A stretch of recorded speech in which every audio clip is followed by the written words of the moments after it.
মহালয়াকে অভয়ালয়া বলে আজ বারাসাতের চাপাডালি মোড়ে বিচার চেয়ে প্রতিবাদ জানালো নাগরিক সমাজ। রাত 11টা থেকে ভোর 6টা পর্যন্ত এই আন্দোলন চলবে।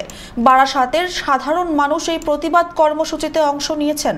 এই প্রতিবাদ কর্মসূচিতে উপস্থিত ছিলেন বাউল শিল্পী তীর্থ, অর্পণ চক্রবর্তী। নাগরিক সমাজের একটাই দাবি, বিচার চাই। তারা জানিয়েছেন এই উৎসবের মরশুমেও তারা পথে থাকবেন।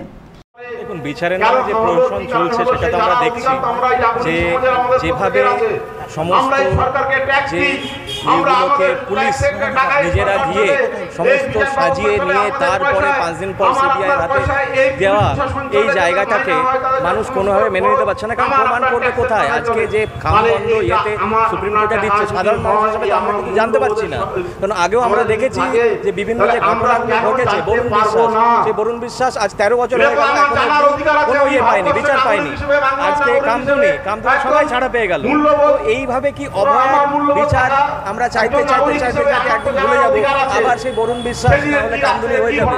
এই কারণে আন্দোলন, এবং আশা করি যে এই আন্দোলন থামবে না এবং পশ্চিমবঙ্গের নাগরিক সমাজ আগামী দিনে এই আন্দোলনের জন্য আরো বড়ভাবে নামার ব্যাপারে প্রতিজ্ঞাবদ্ধ।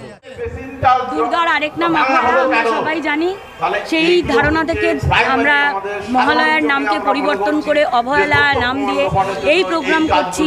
এখান থেকে আমরা একটাই বার্তা দিতে চাই, যদি আমরা আগামীতে বিচার তারা না পাই, আমরা আজকে 54তম দিনে দাঁড়িয়ে রয়েছি, এখনো পর্যন্ত বিচারের কোনো কিনারাই দেখা যাচ্ছে না, কোনো রকম কিছু আমরা দেখতে পাচ্ছি না। আশা করছি যে এর মধ্যে কিছু হবে। এর মধ্যে বাঙালির আবেগ দুর্গা পুজো, যার জন্য সারাটা বছর ধরে বাঙালি অপেক্ষা করে থাকে, সেই জায়গায় দাঁড়িয়ে আজকে আমাদের মনে হয়েছে যে পুজোর প্রাককালে মানুষ কোথাও হয়তো থিতিয়ে পড়েছে। আমরা ইদানিংকালে ফেসবুকে, টুইটারে, মেসেঞ্জারে এবং বিভিন্ন হোয়াটসঅ্যাপের মেসেজগুলোতে হয়তো এই যে অভয়াকে কেন্দ্র করে যে বিষয়ে স্ক্রল করতেই মেসেজ পেতাম, সেটা কোথাও একটা ফিল হয়ে গেছে। তাই মনে হলো আবেগের, মানুষের যে আবেগ, সেটা যেন অভয়ার চলে যাওয়ার সঙ্গে ভুলিয়ে না দিতে পারে এবং বিচার চাওয়ার দাবিকে যেন হারিয়ে না যায়। বিচার চাওয়ার দাবি, সেই জায়গা থেকে অভয়ালয়া নামে মেয়েদের লক্ষ্মী রূপ ছেড়ে চণ্ডী রূপকে আহ্বান জানিয়ে আমরা এই অনুষ্ঠান।